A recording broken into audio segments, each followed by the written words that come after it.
Some of the challenges that you talk about in terms of prosperity, etc. North Bay is really having a difficult time now. We're just starting to feel what the rest of the world felt, years earlier. I can't help but think that there are some changes coming to EI that don't necessarily fit to the northern life, i.e. The talk about having to work an hour away from home if it's available. In the north, that just can't happen.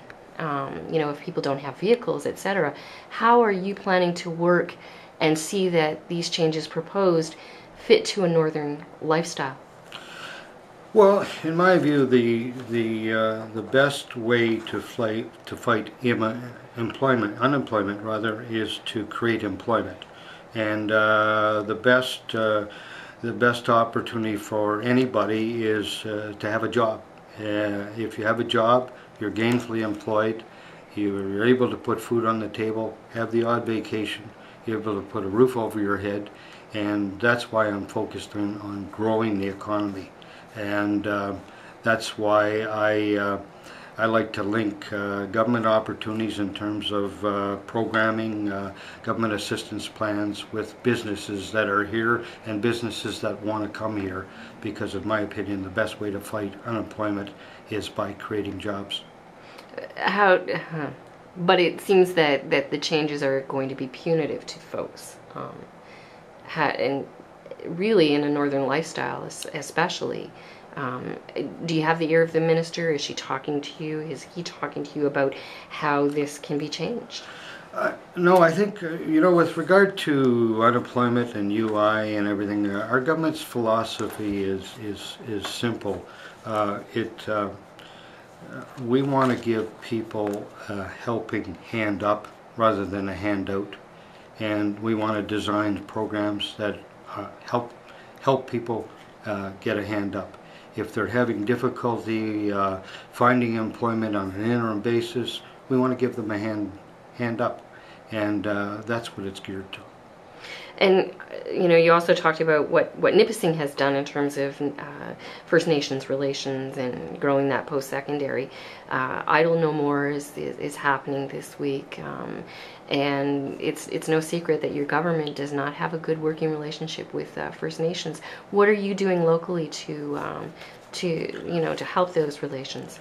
I was at that event, and many of my Native friends were there, and I've really been engaged with the Aboriginal community. We, as an office, have been working hand in hand with Nipissing First Nations with respect to the development of a long-term facility that is going to, its catchment area is really central Ontario. So we're working hand in hand with the chief. We're working hand in hand with the chief and their economic development committee in terms of creating more jobs. Bill C-45, the provision in Bill C-45, there was a provision so that the Native people wouldn't be handicapped with the Indian Act the way it is. What it does, it provides a less cumbersome way of designing economic development lands to work in partnerships with Aboriginals and non-Aboriginals. So instead of having to change the Indian Act, which may take a number of years or maybe a decade or so, we can do it through Bill C-45 to increase the economic activity of Aboriginals. And this is what the Aboriginal people wanted, and we listened to them, and we put it in Bill C-45. The other area is, of course, I've already mentioned, is the post-secondary Aboriginal education. I would like to develop Nipissing University in our area as a center of excellence for Aboriginal education. We already have many Aboriginals from Attawapiskat and the far north coming to North Bay to attend, and I'd like to see that grow, and that's one of, as I mentioned, my first priorities. And also, talking about relationships, the public has less of an appetite for the divisiveness that is being seen in the political world, period, be it the U.S., be it Canada, be it England.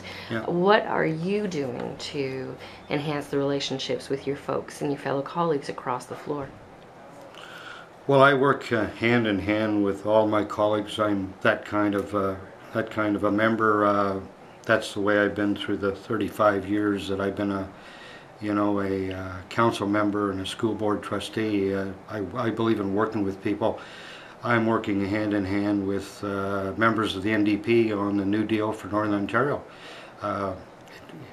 When we introduced it, as soon as we introduced it, I talked with Carol Hughes and Charlie Angus and Claude Gravel, and I said, my advice to them was, look guys, we can't have politics in this. The Northern Ontario's got to stick together, and they've all agreed. And I think you have seen, and I think you'll see in the future that the NDP members in the North are behind this. Certainly the unions are behind it. The unions are driving it, and the NDP members are behind it because they realize how important this is for Northern Ontario. So, putting politics aside, working with members across the floor. I'd like to work with Liberal members as well, but there aren't any Liberal members left in Northern Ontario, so I'm working with my NDP counterparts. Looking at that, I understand that they're going to put the telecommunications end of Ontario Northland up for sale. It's moving forward. What do you have to do to stop that, to block it at this moment and get this deal done? Well, I've talked with the proponents, and we have been having a fair amount of success, and this is why I say it's important for the people of Northern Ontario to stand up for Northern Ontario and not let this happen. My information is that the government is taking a second look. They're slowing down. I know the tenders out. A lot of tenders go out. A lot of tenders move aside when there's no successful resolution. So that doesn't worry me. The thing is that we've got to convince this government and the government to be, because there's going to be a new leader and possibly a new government. So we've got to convince them that no, you're going in the wrong direction here. Northern Ontario cannot be ignored. Northern Ontario has to be developed. And even Quebec, despite all its difficulties with the Quebec provincial government, and we all know about that, what's happened in the last year, they have a plan. They have a plan for the northern part of their province. And the northern part of our province has given our province the riches and provided the wealth for Ontario for a number of years, and it can still provide a lot more wealth. But we've got to be a part of it, and we've also got to participate in it as Northerners.